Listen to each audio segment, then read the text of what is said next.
ਅਸਲਾਮੁਅਲੈਕੁਮ ਦੋਸਤੋ, ਤੁਸੀਂ ਵੇਖ ਰਹੇ ਹੋ ਪਾਕ ਪੰਜਾਬ ਟੀਵੀ ਤੇ ਮੈਂ ਹਾਂ ਤੁਹਾਡਾ ਦੋਸਤ ਅਬਦੁਲ ਵਾਹਿਦ। ਦੋਸਤੋ ਮਾਸ਼ਾਅੱਲਾ, ਅੱਜ ਮੈਂ ਤੁਹਾਡੇ ਵਾਸਤੇ 100 ਤੇ 10 ਏਕੜ ਦੋਸਤੋ 110 ਏਕੜ ਜ਼ਰਈ ਜ਼ਮੀਨ ਦੀ ਵੀਡੀਓ ਲੈ ਕੇ ਹਾਜ਼ਰ ਹੋਇਆ। ਇਨਸ਼ਾਅੱਲਾ ਉਮੀਦ ਹੈ ਕਿ ਤੁਹਾਨੂੰ ਇਹ ਬੜੀ ਪਸੰਦ ਆਵੇਗੀ। ਦੋਸਤੋ ਇਹ ਆਪਣੇ ਕੋਲ 4 ਮਰਬੇ ਦੇ ਉੱਪਰ 10 ਏਕੜ ਜ਼ਮੀਨ ਹੈ। ਦੋਸਤੋ ਇਹ ਆਪਣੇ ਕੋਲ ਇੰਤਹਾਈ ਸਸਤੀ ਤੇ ਦਰਿਆਈ ਜ਼ਮੀਨ ਹੈ। ਮੇਰੇ ਬੜੇ ਦੋਸਤ ਕਹਿੰਦੇ ਸੀ ਕਾਫੀ ਦਿਨ ਹੋ ਗਏ ਤੁਸੀਂ ਦਰਿਆਈ ਰਕਬਾ ਨਹੀਂ ਵਿਖਾਇਆ ਹੈਗਾ। ਦੋਸਤੋ ਇਹ ਦਰਿਆਈ ਜ਼ਮੀਨ ਹੈ ਆਪਣੇ ਕੋਲ ਤੇ ਸਸਤੀ ਤਰੀਨ ਜ਼ਮੀਨ। ਜਿਸ ਤਰ੍ਹਾਂ ਕਿ ਮੇਰੇ ਭਰਾਵਾਂ ਨੂੰ ਪਤਾ ਹੈ ਕਿ ਦਰਿਆ ਜ਼ਮੀਨ ਨੂੰ ਸਿਰਫ ਨਹਿਰੀ ਪਾਣੀ ਨਹੀਂ ਹੁੰਦਾ, ਬਾਕੀ ਨੀਚੇ ਵਾਲਾ ਪਾਣੀ 100% ਮਿੱਠਾ ਹੁੰਦਾ ਹੈ। ਇਸ ਗੱਲ ਦੇ ਵਿੱਚ ਕੋਈ ਸ਼ੱਕ ਨਹੀਂ ਹੈਗਾ। ਦੋਸਤੋ ਇਹ ਜ਼ਿਲ੍ਹਾ ਬਹਾਵਲ ਨਗਰ ਤੇ ਤਹਿਸੀਲ ਮਿੰਚਨਾਬਾਦ। ਦੋਸਤੋ ਬਹਾਵਲ ਨਗਰ ਜ਼ਿਲ੍ਹੇ ਦੀ ਤਹਿਸੀਲ ਮਿੰਚਨਾਬਾਦ ਹਦੂਦ ਦੀ ਇਹ ਜ਼ਮੀਨ ਹੈ। ਪਾਕਪਤਨ ਰੋਡ 'ਤੇ ਜਿਹੜਾ ਕਿ ਇਹਨੂੰ ਰੋਡ ਲੱਗਦਾ ਨਾ, ਉਹ ਲੱਗਦਾ ਇਹਨੂੰ ਪਾਕਪਤਨ ਮਿੰਚਨਾਬਾਦ ਮੇਨ ਰੋਡ, ਮਤਲਬ ਕਿ ਇਹਨੂੰ ਪਾਕਪਤਨ ਕਰੀਬ ਹੈ।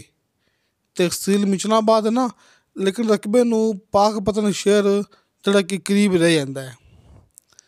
ਜਦੋਂ ਆਪਾਂ ਜਾਣਾ ਹੈ ਪਾਕਪਤਨ ਤੋਂ ਮਿੰਚਨਾਬਾਦ ਨੂੰ ਮੇਨ ਰੋਡ 'ਤੇ, ਅੱਗੇ ਦਰਿਆ ਦਾ ਪੁਲ ਕਰਾਸ ਕਰਕੇ ਮਿੰਚਨਾਬਾਦ ਵਾਲੀ ਸਾਈਡ 'ਤੇ, ਮਤਲਬ ਕਿ ਦਰਿਆ ਦਾ ਪੁਲ ਆਪਾਂ ਕਰਾਸ ਕਰਨਾ ਹੈ ਅਤੇ ਅੱਗੇ ਜ਼ਮੀਨ ਆਉਂਦੀ ਹੈ।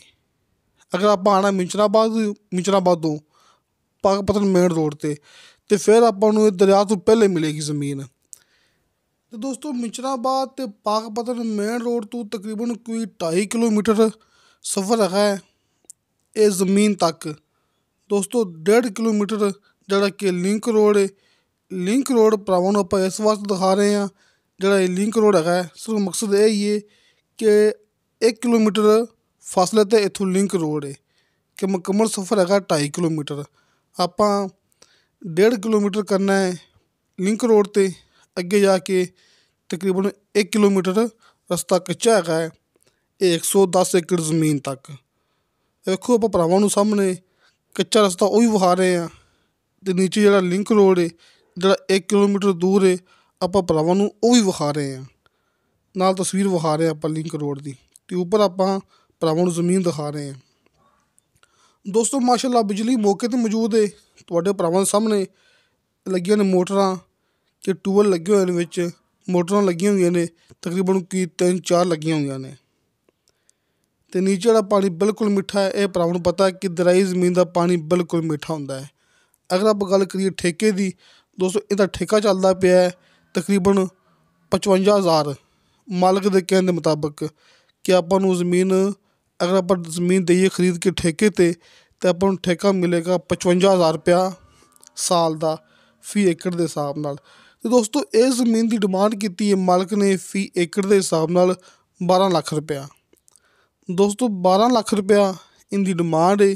ਇਹ ਦਰਿਆਈ ਜ਼ਮੀਨ ਹੈ, ਤਕਰੀਬਨ ਦਰਿਆ ਤੋਂ 2 ਕਿਲੋਮੀਟਰ ਪਹਿਲੇ ਆਉਂਦੀ ਜੇ, ਕਿ ਇਹ ਨਹੀਂ ਕਹਿਣਾ ਕਿ ਦਰਿਆ ਦੇ ਬਿਲਕੁਲ ਅੰਦਰ ਆ ਜਾਂਦੀ ਹੈ ਜਾਂ ਫਿਰ ਦਰਿਆ ਦੇ ਕੰਢੇ 'ਤੇ ਪਈ ਹੋਈ ਹੈ।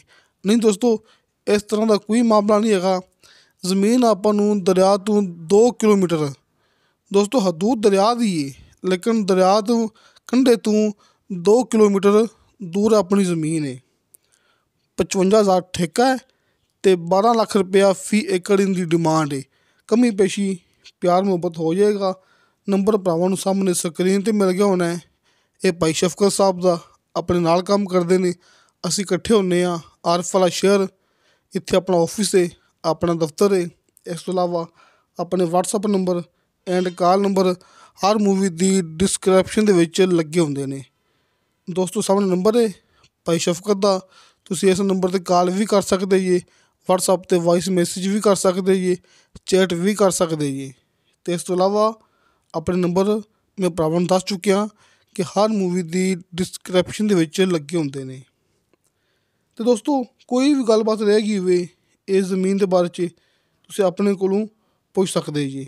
ਇਹ ਜ਼ਮੀਨ ਹੈ, ਇਹ ਰਕਬਾ ਹੈ, ਇਹ ਤੁਹਾਡੇ ਭਰਾਵਾਂ ਦੇ ਸਾਹਮਣੇ ਤੁਹਾਨੂੰ ਮੌਕੇ 'ਤੇ ਇੱਥੇ ਗੰਦਮ ਲੱਗੀ ਮਿਲੇਗੀ। ਦੋਸਤੋ ਇੱਥੇ ਮੌਕੇ 'ਤੇ ਮਾਲਕ ਨੇ ਗੰਦਮ ਕਾਸ਼ਤ ਕੀਤੀ ਹੋਈ ਹੈ ਕਿ ਬੜੀ ਬਿਹਤਰੀਨ ਹੈ, ਤੁਸੀਂ ਇੱਥੇ ਕੋਈ ਫਸਲ ਵੀ ਉਗਾ ਸਕਦੇ ਜੀ। ਤੇ ਦੋਸਤੋ, ਤੁਹਾਨੂੰ ਸਾਡੀ ਵੀਡੀਓ ਪਸੰਦ ਆਵੇ, ਸਾਡੀ ਵੀਡੀਓ ਲਾਈਕ ਤੇ ਸ਼ੇਅਰ ਜ਼ਰੂਰ ਕਰੋ, ਆਪਣੇ ਬਿਹਤਰੀਨ ਜਿਹੇ ਕਮੈਂਟਸ ਲੈ ਕੇ ਭੇਜੋ। ਇਨਸ਼ਾ ਅੱਲਾਹ ਤਾਲਾ ਮਿਲਾਂਗੇ ਅਗਲੀ ਵੀਡੀਓ 'ਤੇ। ਅੱਲਾ ਹਾਫਿਜ਼।